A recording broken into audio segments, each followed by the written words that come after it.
প্রতিবেশী এবং পরিবার পরিকল্পনার প্রয়োজনীয় সম্পর্কে আচার আচরণ ও দৃষ্টিভঙ্গি পরিবর্তনের বিসিসি জন্য স্বাস্থ্য শিক্ষা প্রদান, আইপিসি করার জন্য কর্ম এলাকায় আইপিসি বা বাড়ি পরিদর্শন করা।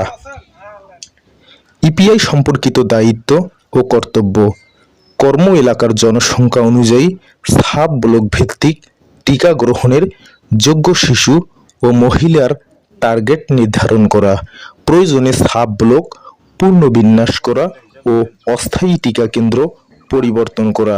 টিকাদান সেশনে আয়োজনের পূর্বে বাড়ি পরিদর্শনের সময় করণীয় কাজ। বাড়ি পরিদর্শনের পূর্বে রেজিস্ট্রেশন বই দেখে পরবর্তী সেশনে টিকা পাওয়ার যোগ্য সকল শিশু ও মহিলা এবং গত সেশনে বাদ পড়া শিশু ও মহিলা চিহ্নিত করা, কার্ড চেক করা, ডুপ্লিকেট কার্ড প্রদান করা, পুরনো রেজিস্ট্রেশন নবায়ন করা, নতুন রেজিস্ট্রেশন করা, শিশুকে রেজিস্ট্রেশনের সময় প্রসূতি মাকে ভিটামিন এ খাওয়া এবং শিশুদের ইউনিয়ন পরিষদ কর্তৃক জন্ম নিবন্ধনে সহযোগিতা করা, রোগ নিরীক্ষণ তথ্য সংগ্রহ করা, এলাকায় এএপি নবজাতকের ধনুষ্টঙ্কার এবং হাম রোগী আছে কিনা তা খোঁজ করা এবং ঊর্ধ্বতন কর্তৃপক্ষকে রিপোর্ট করা। টিকাদান কেন্দ্রে করণীয় কাজ। টিকাদানের দিন ও তারিখ সম্পর্কে অবহিত করা জনগণকে।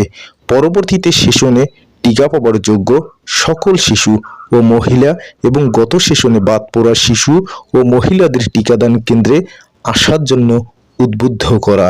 টিকাদান কেন্দ্রের স্থান পরিবর্তন সম্পর্কে অবহিত করা।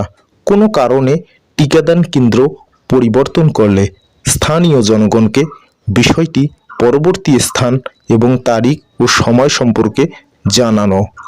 পার্শ্ব প্রতিক্রিয়া ও জটিলতা সম্পর্কে খোঁজখবর নেওয়া। টিকার পার্শ্ব প্রতিক্রিয়া সম্পর্কে অভিভাবককে বুঝিয়ে বলতে হবে এবং খোঁজ নিতে হবে।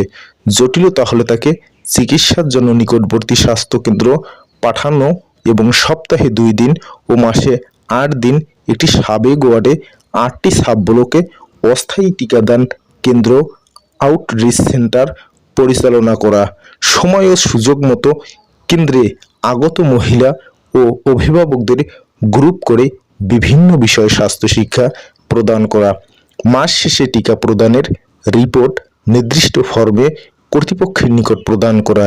ইপিআই রোগ নিরীক্ষণ সম্পর্কিত কাজ, দলীয় সভা, উঠান বৈঠক, শুক্রবার জুম্মার নামাজ, টিকাদান কেন্দ্র এবং বাড়ি পরিদর্শনের সময় আন্তঃব্যক্তিক যোগাযোগের মাধ্যমে বা রোগ তথ্যদাতাদের মধ্যে সন্দেহভাজন এপিআই নবজাতকের ধনুষ্টঙ্কারের আক্রান্ত শিশু বা 3 থেকে 28 দিনের মধ্যে কোনো নবজাতকের মৃত্যু এবং হাম রোগের প্রকোপ খোঁজ করে রিপোর্ট করা।